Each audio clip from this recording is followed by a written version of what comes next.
I want you to think back to the last time you tried to communicate with someone that didn't speak the same language as you. Some people are prone to over-enunciate, talk louder, maybe talk slower, but rarely does that actually help with the communication. Technology has facilitated communication by putting translators in our pockets. You can pull out your phone and have a digital translator right there. Many people forget that there's a written communication that would also bridge that gap if the person you're trying to communicate with can't hear. The deaf community is often excluded and overlooked in this sense. It's rude and crass to expect them to adapt to a hearing person's form of communication, lip reading, or otherwise adapting. They have their own language, American Sign Language, which is a visual language, and so often it's overlooked. I want to show you how to properly acknowledge when a person tells you that they're deaf, alternate forms of communication, and some basic signs just to show that you're willing to try and communicate with them. I'm not an expert in this field. If you have an interest in learning about deaf culture or ASL, I highly recommend you do so from a deaf person. I'm just passionate about this and trying to get as many people aware that there are better ways to communicate. There are 5 types of people in the deaf community. You have deaf, hard of hearing, late deafness, CODA, which is child of a deaf adult, and interpreters. Understanding the deaf community is important to understand where the language barrier comes from and why ASL and written communication are different. It's a visual language with its own syntax, grammar, and is only a small part of the big thing that is the deaf culture, and so full of beauty and richness. The first thing I want to teach you is how to politely acknowledge that someone's told you that they're deaf. Once they've started to do it, some form of retribution is good. A great way to do that is signing deaf you. So you're going to take the letter D, put it at the corner of your mouth, and pull it up to your ear for deaf, point to the person, and then you can either shrug or nod your head. They can confirm.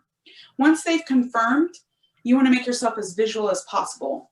Face them, make eye contact, and make sure that you're doing visual communication. If the person tells you they're hard of hearing, ask them what you can do to facilitate communication, because not everyone's the same. Do not expect deaf people to adapt to your form of communication. Do your best to meet them at some midpoint.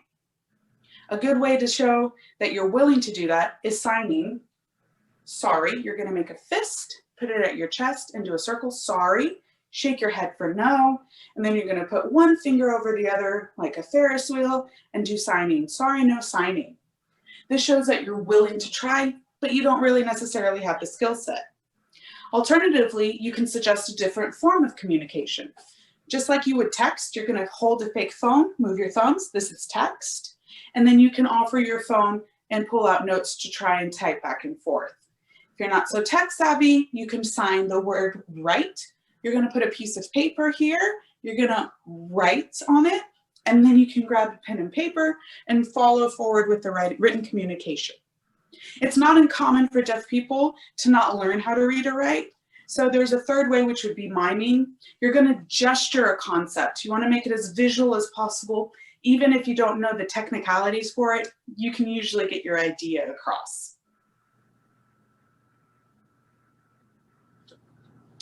I've learned that if you make an effort, the deaf community meets you. If you do 10% to meet them, they'll do the other 90 to meet you where you're at, and they want to communicate.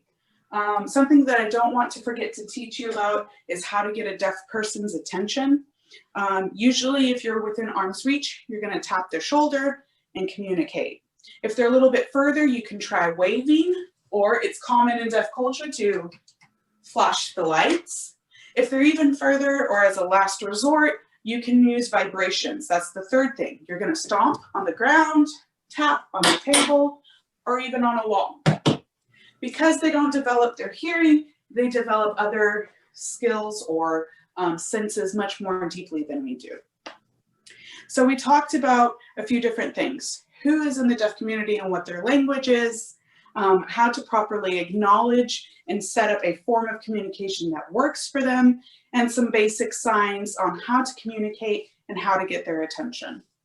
I hope that you've learned something that moving forward you can use in any form of communication of someone that speaks a different language than you, but especially someone within the deaf community, so that you can see a little bit more about their perspective and have them be more than just a society within a society.